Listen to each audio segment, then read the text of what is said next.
Bonjour. Donc, on va appliquer les procédés de réalisation à une structure et calculer le budget d'heure. Donc, on va voir juste le départ, c'est l'objectif du TD. Donc, au niveau des plans, j'ai déjà un bâtiment qui a été modélisé sous Revit. Donc, c'est le projet Plymouth, 4 bâtiments abaissés sur un parking commun.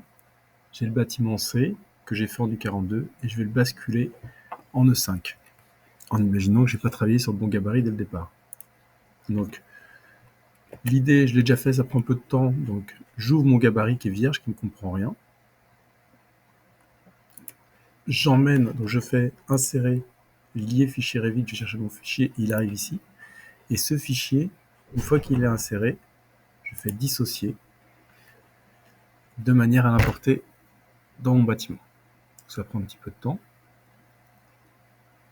On peut le faire aussi à partir d'une maquette IFC. Une fois que je l'ai inséré, du coup, il perd le lien. Donc, tant que c'était un lien, si on faisait des modifs sur la maquette ici, bah, elles seront intégrées sur cette maquette-là. Maintenant que j'ai supprimé le lien, ce sera directement un bâtiment voilà, dont je peux sélectionner les objets. On voit que pour l'instant, aucun objet n'a été décomposé en éléments. Enfin, je crois pas, je vais vérifier. Voilà, on voit que tout ça, c'est des murs et que l'outil n'a pas été utilisé encore.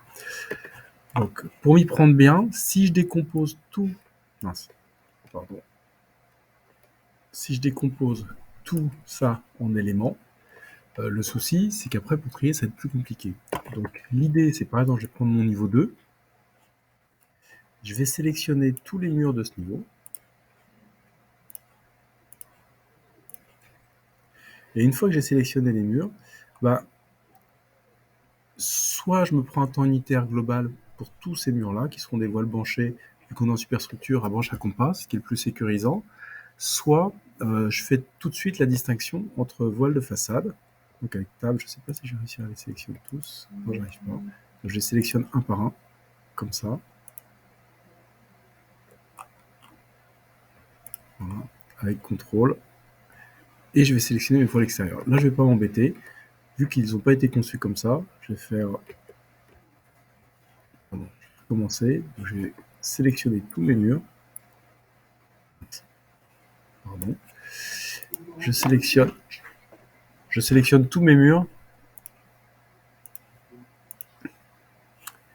et je vais les décomposer en éléments.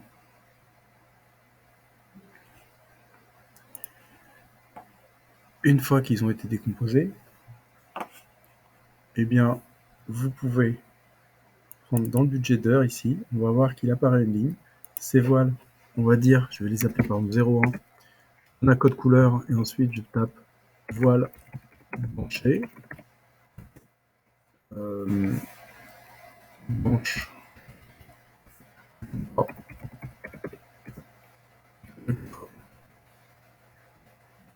La légende, ce sera 01.png. Image, je peux aller la chercher. C'est celle-ci. L'unité, là, je ne peux pas le saisir, il faut que j'aille dans paramétrage. Donc l'unité de mes voiles branchées, tiens, j'en ai saisi, il devait y avoir des voiles sur 2 niveaux. Donc l'unité, le code, je suis en mètres carrés, donc ça va être en mètres carrés. Préfa, non. Pardon. Nombre à saisir, là je m'en fiche. J'ai directement 420 mètres carrés, 400. Le temps unitaire pour mes voiles, je vais prendre un temps intermédiaire. C'est plutôt 0,8 en façade, 0,6 en refond, 0,7. Et normalement, il doit me calculer mon budget d'heure. Alors je ne l'ai pas fait, et celui-ci, pareil, je mets 0,7.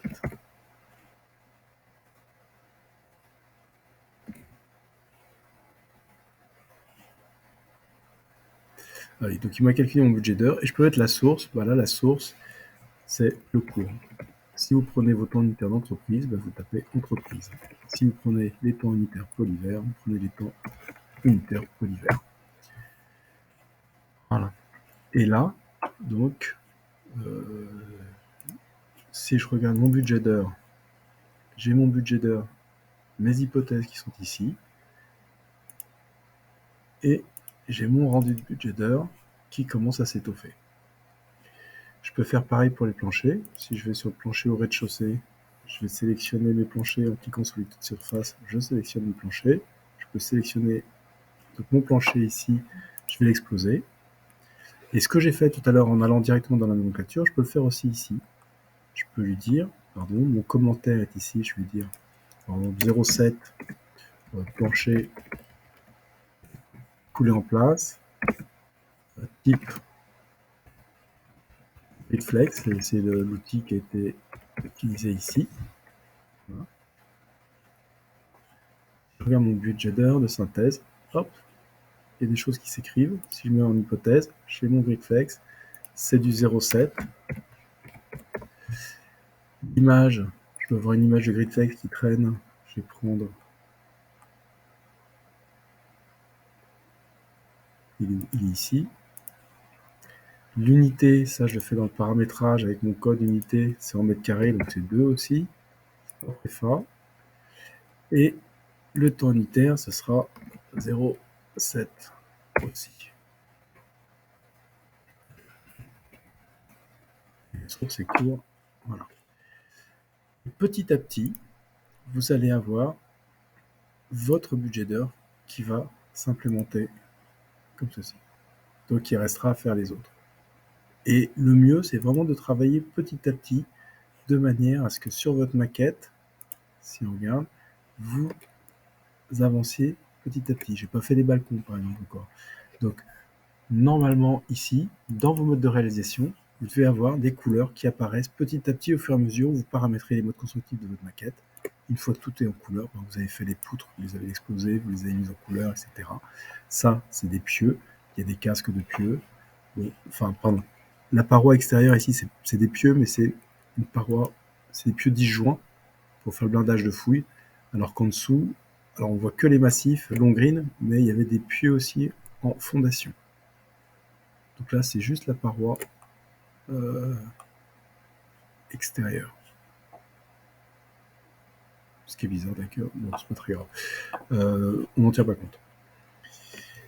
Donc je vous donne ce fichier-là, et l'idée, c'est de continuer cette méthodologie pour tout paramétrer de manière à avoir vos hypothèses ici de temps unitaire qui soient remplies, votre budget d'heure bien paramétré. Une fois que vous aurez fait ça, vous pourrez affecter des effectifs, un temps d'équipe, vous vérifiez bien que ces deux valeurs-là sont à peu près égales à celle-ci, et du coup, vous aurez, par exemple, ici, si je mets équipe, j'ai pas donné mon équipe, pardon. Donc, par exemple, voilà, je sais pas où je suis. Bah là, l'équipe, ce sera l'équipe voile. Là aussi. Ce sera l'équipe plancher. L'équipe voile. Une fois que vous aurez fait ça, ici, vous allez voir par équipe votre budget d'heure qui est affecté. Il suffira de rentrer, par exemple, si je choisis par exemple un temps de cycle, je ne me souviens plus des quantités, on va dire 10 jours, ça vous calcule 4 hommes, donc c'est peut-être un peu moins, 8 jours. Vous avez 5 hommes, vous choisissez 5 hommes ici, et ça vous donne, vous vérifiez bien que le temps calculé est le même. Et puis, peut-être qu'ici, on choisira un temps d'équipe de 8 jours, donc temps de cycle identique au voile plancher. Et là, on voit qu'on a 5 hommes au voile, 5 hommes au plancher. Et quand on regarde la synthèse, ça c'est ce qui s'affichera dans le compte rendu, là vous avez tout ça qui est paramétré. Maintenant, pardon, la synthèse effectif, elle est là, il y a juste l'effectif et le temps d'équipe choisi qui s'affiche. Du coup, vous avez des feuilles ici normalement qui ont dû se conserver, donc je vais faire juste afficher celle qui concerne le maîtrise, et là vous avez votre budget d'heure avec les hypothèses, votre maquette qui aura été complétée avec la légende, et vous aurez votre légende ici avec les différents temps unitaires choisis, et votre budget d'heure. Je vais tout ramener dans le même, comme ceci. Il ne veut pas. Bon, c'est pas très grave. Je laisse comme ça. Vous aurez votre budget d'heure qui va se compléter au fur et à mesure. Voilà, à vous de jouer pour la suite. J'enregistre et je vous donne le fichier.